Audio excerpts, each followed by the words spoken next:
முருகா வெற்றிவேல் முருகா. வேலுண்டு வினையில்லை, மயிலுண்டு பயமில்லை.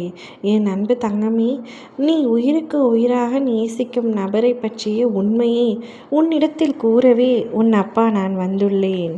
அவரை பற்றிய இரகசியத்தை உனக்கு கூறப் போகின்றேன். இதை கூற நான் பல நாட்களாக காத்து கொண்டிருக்கின்றேன்.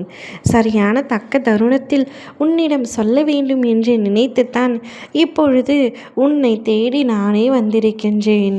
இப்பதிவு உன் கண்களில் பட்டால் முழுவதுமாக கேட்டுவிடு தங்கமே. நீ உன் வாழ்க்கையில் அடுத்து என்ன நடக்கப் போகின்றது?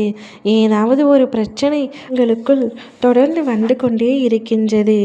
இந்த உறவு எப்பொழுதும் நீடித்து இருக்குமா, அல்லது ஏதாவது ஒரு பிரச்சனை வந்து பிரிந்து விடுவோமா என்ற பயத்தில் நீ இருக்கின்றாய். சரியா தங்கமே? உன் துணை உன்னை சரியாக புரிந்து கொள்ளவில்லை என்று நீ வருத்தம் அடைகின்றாய். அந்த வருத்தத்தில் உன் கண்களில் இருந்து வடியும் கண்ணீர் அது விலை மதிப்பல்லது. உன்னுடைய துணை உன்னை பற்றி சரியாக புரிந்து கொள்ளாமல் உன்னை விட்டு சில சமயங்களில் விலகி செல்லவும் நினைத்து கொண்டிருக்கின்றார். நிச்சயம். ஆனால் அவர் அவ்வாறு உன்னை விட்டு செல்ல மாட்டார். அந்த விஷயம் உன் வாழ்க்கையில் நடக்காது.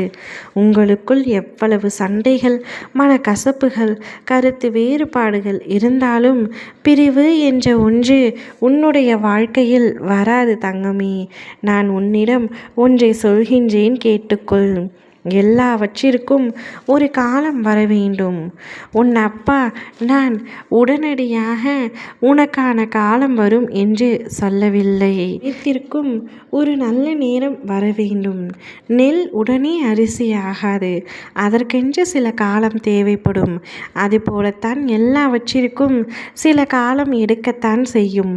அந்த காலத்தில் நீங்கள் இருவரும் உறுதியாக இருக்க வேண்டும். நீங்கள் இருவரும் உறுதியாக இல்லை என்றால் இந்த உறவு நிலைத்து நிற்காது. அதற்கு வாய்ப்பில்லை. அது முடிந்துவிடும்.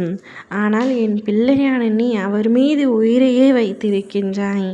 எத்தனை பிரச்சனைகள் வந்தாலும் அவரை பிரியக்கூடாது என்ற நோக்கத்தில் தான் இருக்கின்றாய். அவரும் அப்படித்தான். உன்னை ஒரு நாளும் விட்டு கொடுக்க தயாராக இல்லை. இந்த விஷயம் நீங்கள் சந்தோஷமாக இருக்கும் பொழுது மட்டும் மனதிற்குள் இருந்தால் பத்தாது. எவ்வளவு பிரச்சனை சண்டைகள் இருந்த பொழுதிலும் நான் அவரை விட்டு கொடுக்க மாட்டேன் என்பதில் நீ உறுதியாக நிற்க வேண்டும். அப்பொழுதுதான் உன்னுடைய அன்பு ஜெயிக்கும். இல்லையென்றால் உங்கள் இருவருடைய அன்பும் தோற்று போகும் தங்கமே. அதனால் என்ன சண்டை வந்தாலும் யாரிடமும் நீ அவரை விட்டு கொடுக்க கூடாது. அவரும் உன்னை விட்டு கொடுக்க மாட்டார். அவர் உன் மீது உன் உயிரையே வைத்திருக்கின்றார். நீ இல்லை என்றால் அவரே இல்லை என்றும் சொல்லும் அளவிற்கு உன்னை உண்மையாகவும் உயிராகவும் நேசிக்கின்றார். இந்த உறவு வாழ்நாள் முழுவதும் இப்படியே இருக்க வேண்டும் என்பதுதான் உன் அப்பாவின் ஆசையும். நிச்சயம் உங்களுக்குள் பிரிவு வராமல் நீங்கள் தான் பார்த்து கொள்ள வேண்டும். எதியானாலும் சதியானாலும் அதை உடைக்கும் தன்மை காதலுக்கு இருக்கின்றது. அந்த காதல் அதிகமாக நிச்சயமாக பிரிவு இருக்காது. ஓம் முருகா வெற்றிவேல் முருகா.